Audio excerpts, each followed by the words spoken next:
Phone tapping case దర్యాప్తులో రోజుకో సంచలనం బయటపడుతోంది. తీగ లాగుతున్న కొద్దీ డొంక కదులుతోంది. కొత్త కోణాలు, పెను సంచలనాలు వెలుగు చూస్తున్నాయి. ఫోన్ ట్యాపింగ్ కేసులో భుజంగరావు, తిరుపతన్నను పోలీసులు అరెస్ట్ చేసిన విషయం తెలిసిందే. అయితే ఫోన్ ట్యాపింగ్ ఎపిసోడ్లో ప్రణీత్ రావుతో పాటు మాజీ అధికారి రాధాకిషన్ రావులు ఆరోపణలు ఎదుర్కొంటున్నారు. ఎన్నాళ్ళు కనిపించకుండా పోయిన ఆయన నిన్న బంజారాహిల్స్ పిఎస్కు వెళ్లారు. రాధాకిషన్ రావు నుంచి west zone DCP Vijay Kumar వివరాలు రాబట్టారు. ఆయన నుంచి స్టేట్మెంట్ రికార్డ్ చేశారు. ప్రణీత్ రావుతో సంబంధాలు, ఎంతకాలంగా ఫోన్ ట్యాప్ చేశారు, ఏ ప్రాంతాల్లో ట్యాపింగ్ పాల్పడ్డారు, ట్యాపింగ్ సమాచారం ఎవరికి పంపించారనే కోణంలో విచారించారు. ఫోన్ ట్యాపింగ్ కేసులో ఏ1గా ప్రణీత్ రావు, ఏ2గా భుజంగరావు, ఏ3గా తిరుపతన్న ఉన్నారు. ప్రధాన నిందితుడిగా ఉన్న ప్రణీత్ రావు కస్టడీ ఇప్పటికే ముగిసింది. అయితే భుజంగరావు, తిరుపతన్నతో పాటు ప్రణీత్ను మరోసారి కస్టడీకి ఇవ్వాలన్న పోలీసుల పిటిషన్పై కోర్టు తీర్పు రిజర్వ్ చేస్తుంది.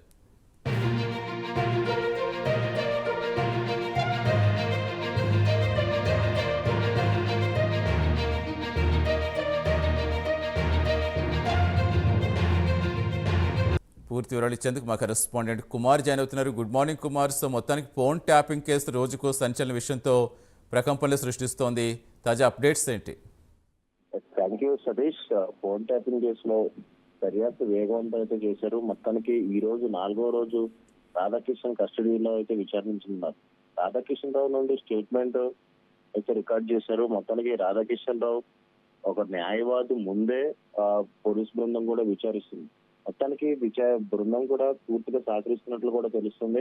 ఏదైతే రాధాకిషన్ రావు స్టేట్మెంట్ ఆధారంగా నేడు మరికొందరు బంజారాహిల్స్ పిఎస్ కి పిలిపించి మరీ విచారించనున్న పోలీసులు.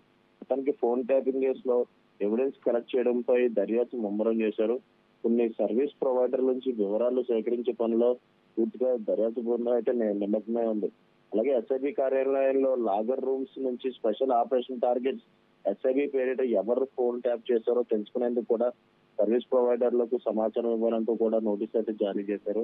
అలాగే ఓ ప్రముఖ టెలికమ్యూనికేషన్ సర్వీస్ కంపెనీ చెందిన ఉద్యోగి సహకారంతో ప్రణీత్ రావు తీసుకున్నట్లు కూడా దర్యాప్తు బృందం అయితే గుర్తించింది. మొత్తానికి 4వ రోజు ఏదైతే ఈ రాధాకిషన్ రావు కస్టడీ అయితే కొనసాగుతుంది. మొత్తానికి ఈ 3 రోజులు కూడా రాధాకిషన్ రావు పూర్తిగా విచారించి ఒక కీలక సమాచారం రాబట్టినట్టు తెలుస్తుంది. అలాగే ఏదైతే 7 రోజులు కస్టడీ ఇవ్వడం ప్రస్తుతం 4వ రోజు అయితే విచారణ అయితే కొనసాగుతుంది Satish. Right, thank you Kumar.